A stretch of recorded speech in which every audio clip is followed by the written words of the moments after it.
Well lads and lasses, the new season is almost upon us. Optimism has found its way back to Wearside, and I for one cannot wait to see what this season brings under new ownership and management. That being said, League One football is a whole new world, and many of us are unsure what to expect this season. Will this be a walk in the park, or would we be treading familiar territory and totally underestimating the competition ahead of us in thinking we should fighting for promotion? As such, we here at Roker Report will continue to reach out to opposition fans this season and ask them all the pertinent questions ahead of each and every clash. This week, Charlton fan and Charlton Live host, Luis Mendez, at Louis Mint joined us for a quick chat as we adjust to life under new management in League One. Charlton have been around League One for a couple of years now. What have you made of the league, and what can we expect? You should never underestimate League One. Sunderland will be seen as a massive scalp in this division, something Charlton perhaps have struggled to deal with at times. Organised sides will come to the Stadium of Light and make themselves difficult to break down. And as per any league outside of the top flight, it's physical. The likes of Shrewsbury last season knew how to utilise their physicality to their advantage, something the Black Cats will need to adapt to. There are a few things that link our clubs, the '98 playoff final, for example, or the fact we're both looking to new owners to restore our fortunes. How's it going with the takeover? Damagingly slow. Members of the Australian consortium, who are in the process of taking the club off the hands of the hugely unpopular Roland Deschâtelet, actually attended last season's home playoff semi-final against Shrewsbury, sitting in the director's box and sporting Attic scarves. If this were a public display of a changing of the guard, then it was premature.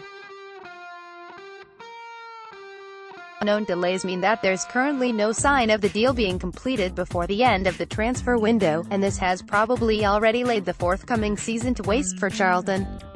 Deschâtelet has been trying to offload for well in advance of a year and put a halt to any transfer fees being paid for signings in January. This has continued this summer. So far only two, Lyle Taylor and Darren Pratley, have come in on free transfers. The Belgian tycoon has now embarked on a series of cost-cutting measures at the Valley as he looks to stem his outgoings until the sale is completed. Academy players have had their club breakfasts taken away. The fans' Wi-Fi at the Valley has been disconnected. The club even recently boasted of cutting their electricity bill by 11%, with sources revealing at one point staff were told they couldn't even turn the lights on during a recent meeting. Deschâtelet's reign in SE7 has been fraught with mismanagement that has seen the club tumble back into League One and crowds diminish massively, and it's showing no sign of improvement as it crawls to its end. And changes in the dugout for us both. Lee Bowyer seems to be doing a decent job with the changes, and after finishing last season in the playoffs, do you think this is the year you'll get out? Sadly, I'd be surprised. Bowyer, with club legend Johnny Jackson as his caretaker assistant manager, got a superb reaction in the final 10 games of last season after Carl Robinson left for Oxford. The side had been stumbling towards mid-table mediocrity before a run of 6 wins in those 10 secured a playoff berth, although they came up short against a Shrewsbury side who were the surprise package of League One last year. With the limitations placed on Bowyer's squad this year, the two coming in at the training ground negated by 9, so far, leaving for various reasons this summer, I fear that it's going to be a struggle. The Attics do have some quality within their ranks. Tariq Fosu is one of the best players in League One when fit. Jason Pearce and Patrick Bauer at the back are formidable. Jake Forster-Caskey in the midfield is creative on his day. There's such a lack of experience outside of the core group that any injury problems that arise will strip the South Londoners down to their bare bones. I think the last time we played each other was back in 2005, when you beat us 2-0 in the Premier League. In fact, I might be right in thinking you did the double over us that season. What did you make of the opening day fixture pitching us back together? A trip to the Cell was one that plenty of Charlton fans were looking forward to, so seeing us paired together on fixture release day was pleasing.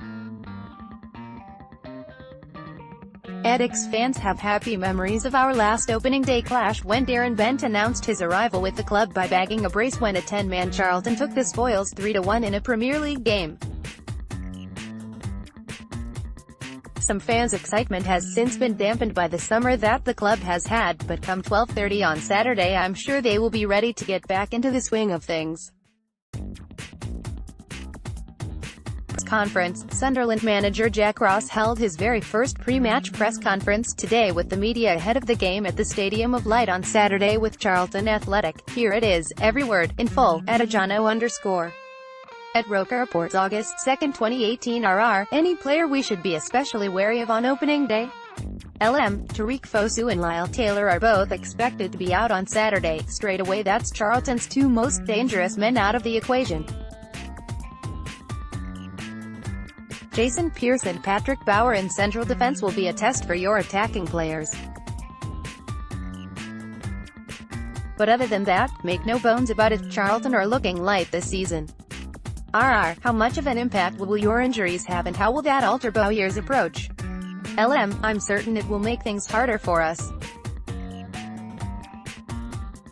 Not sure what shape Sunderland are in at the moment, but I'm worried we'll be a bit blunt going forward. Do you think Sunderland are seen as the big fish this season? There's some big names in the league, of course. Any early tips for top 6? Sunderland will certainly be seen as a big fish due to the size of the club, but whether they can turn around the downward momentum the club has been on for a number of years remains to be seen. In terms of the top 6, sides like Peterborough, Plymouth and Scunthorpe, who were there or thereabouts last year, could probably feature. Barnsley could be strong too, but League One is always hard to predict. Can we have a score prediction to finish off, please? Maybe we can nick a draw. And there you have it, a difficult season lies ahead, but fans have every right to be excited going into this new campaign.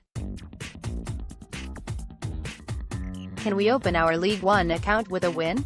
It's certainly a possibility, and I for one can't wait to see how the lads perform. Thanks again to Charlton Live host, Luis Mendez, @LuisMend. Some great insight ahead of what looks to be an exciting season.